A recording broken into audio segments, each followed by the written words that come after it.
Okay, this is, we're going to continue here with the 1920s. This will be Consumer Society Part 2. Normally it'd be 1920s Part 2, and I'm going to break it up into specific topics.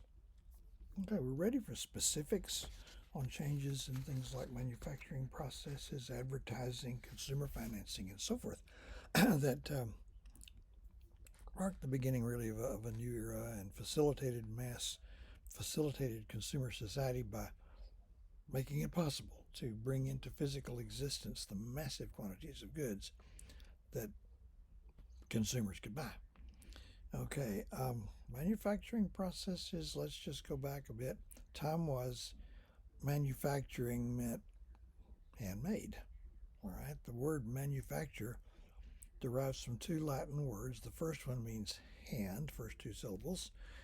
The third one is a Latin, third syllable is a Latin word that means, among other things, to make something. So if a thing had been fashioned by the hand of man as opposed to the hand of God, shall we say, it was manufactured. So manufacturing was done in small shops by highly skilled workers. All right. 19th century, the United States led the way in great improvements. One of the greatest was actually creditable to none other than Eli Whitney, mainly known for inventing the cotton gin, and that was interchangeable parts. There'd been mechanical devices. The number one mechanical device was firearms, and that's a little machine that has to work a certain way every time. And they were made by skilled gunsmiths, and you couldn't take a part off one firearm and put it on another because everything was individual and unique. All right. So Eli Whitney, using probably treadle-powered machine tools and a new measuring device called a vernier caliper, succeeded in interchangeable parts. The first devices to feature interchangeable parts were firearms, especially when Samuel Colt invented a 5-shot revolver. Don't get the wrong idea. The original one, you had five chambers in a cylinder, and each one had to be hand loaded with gunpowder and a bullet and waterpaper and all that. But everybody wanted one, and only speeded up processes involving interchangeable parts could do that. But it caught on, makes possible sewing machines, mechanical harvesting equipment, steam engines, all of that, railroads. So that's kind of where we are going into the 20th century. Henry Ford is primarily associated with the next big gear shifting thing where we move it along still more. Henry Ford is credited with the invention of the moving assembly line. I emphasize moving assembly line to distinguish it from a static or stationary assembly line based on division of labor. Okay? Now, it's been discovered that Henry Ford had 5 or 6 employees who basically worked this out, so it's a bit of a misnomer to credit him for it as an individual. But if you do, it could be that Henry Ford is the first person to conceptualize an entire factory functioning as if it is a finely tuned machine. So let's just look at a before and after here. When automobiles were new on the market and very expensive, there were at least 60 and maybe as many as 200 different small companies manufacturing automobiles. The very first automobile was, in Germany in the mid 1880s, and the company that built it, Daimler-Benz, now known as Mercedes. Well, anyway, you had to be royalty to afford one. But building automobiles was very slow and labor intensive, hence they're extremely expensive. As of, say, 1905, 1906, automobiles are available in the United States, but and you'd lay out about as many dollars for a car in 1905 as you would in 1970, and that would seem cheap. Now you're looking at $4,000 to $6,000 for a new car. What would that buy 115 years ago? A pile of bucks that size would have bought you probably a two-story Victorian house with, turrets and gingerbread trim and wraparound porch on a half-acre lot with a picket fence and elm trees and servants' quarters. So that's a lot. So sometimes I pose the question to a face-to-face class: raise your hand if you would be sitting in that desk right now if there were only three ways you could have got from where you woke up this morning to this building. One, you walked. Don't say yes unless you live within walking distance. Two, you rode a horse. Don't agree unless you own a horse and live within riding distance. Or three, you drove here in a hand-built automobile that cost $375,000.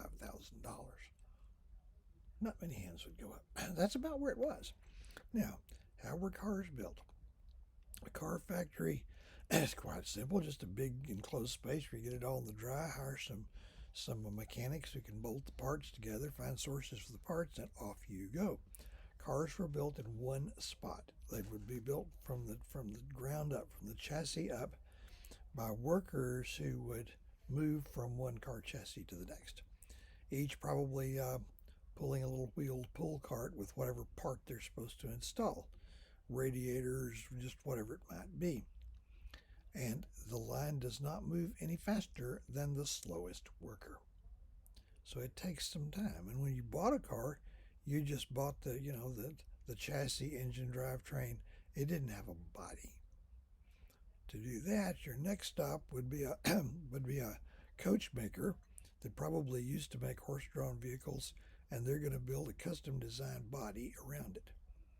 This had a pretty long survival in an odd kind of way. Every General Motors car, way into the 1960s at least, you open the door and you look at a little panel down there, bottom where the door goes, it's going to say Body by Fisher. Fisher Company made auto bodies. They were bought out by General Motors and still had that. Well, so it's impossible to make very many cars. So there weren't very many cars, and only relatively well-to-do people could afford them. They didn't go very fast, and there weren't really roads to drive them on. As of 1920, there's less than 500 miles of paved road outside city limits in the entire country. Most of the roads, so-called, would be just deep, soft sand if it was dry, and deeper, softer mud if it was wet. So driving a long distance, cars were for driving around town. Okay? I read many years ago, I'm going to credit this as true, there was a time, first decade of the 20th century, somewhere along the way, where there are only two automobiles in the entire state of Nebraska. And they collided. Looks like there'd be room for evasive action there. So Ford is credited with leading the way in greatly increasing the number of cars that could be built at cheaper prices, and he relentlessly raised wages for his workers and cut the prices of his products.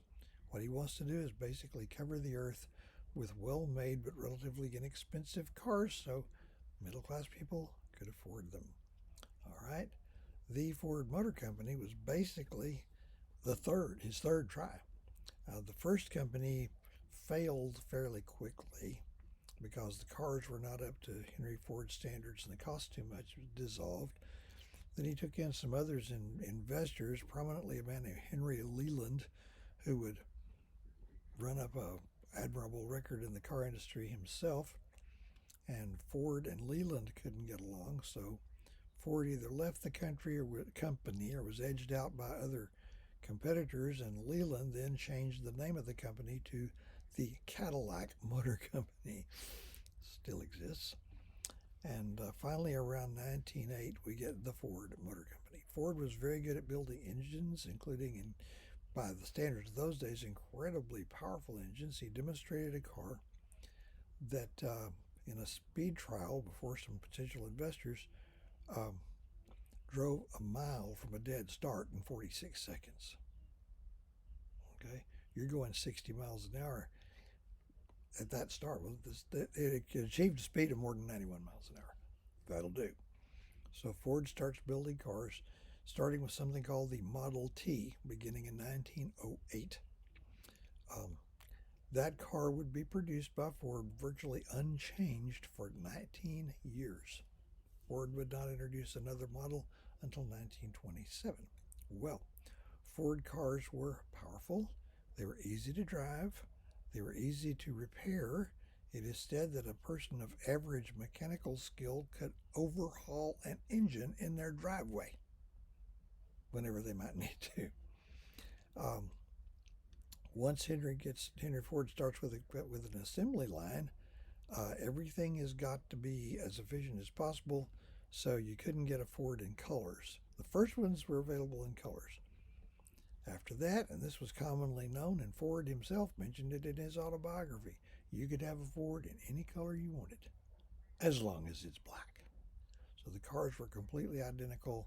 Production zoomed into the six figures, and there came a time by 1918, half of all the cars in the United States were Model Ts. I gotta wonder, you come out of the Five and Dime on Saturday afternoon and there's 19 identical Model Ts lined up. Which one's yours? Could be a problem. Um, Ford didn't believe in changing things. It's good enough. It is good enough. He was tended to be resistant to style changes, even mechanical changes. Um, and the fact that they're all exactly alike was deeply disturbing to a lot of people. In fact, it was called Fordism. And for a time, people had grown up accustomed to each object being a unique creation unto itself. Thousands and thousands of identical cars. I don't know, something about it creeped people out. I'm just a messenger boy. I can't really get into their heads and figure why that was. Now, Ford is responsible for introducing the moving assembly line. Okay. Specifically at a plant at River Rouge, Michigan, that he opened sometime around World War I. I always thought it was around 1913, might have been later. I'm getting different reports on that. But the whole factory was a machine. Okay, instead of the workers moving from one car chassis to another, you would have a workstation, a stationary workstation, and the chassis, that's the bodies of the cars, the wheels, the axles, the basic body, that's going to come past your workstation on a big, wide, slow-moving conveyor belt that's moving 6 feet per minute. Let's say your job is attaching the right front wheel. You got X number of seconds to get that wheel on there. Now, whatever part you're attaching is arriving at your workstation by other conveyor belts at exactly the pace at which you're expected to attach them. There's an upper floor where engines were being manufactured, and once this is all up and going and you work the kinks out, a new Ford is rolling off the assembly line roughly every 90 seconds. Ford can build more cars in a day than a lot of his competitors could in a month, more than some of them could in a year. All right. I saw a video on this one time. I thought, nope, ain't going to use that one. That somebody had got the idea that the time it took to go from piles of disconnected parts to a fully assembled automobile was several hours, and it was.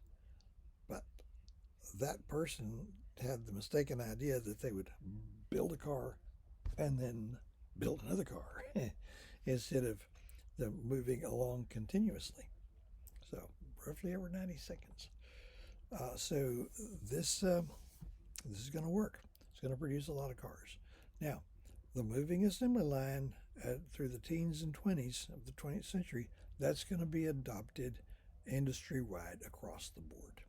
Sadly, other industrialists did not adopt certain economic insights that Ford, who was trained neither in economics nor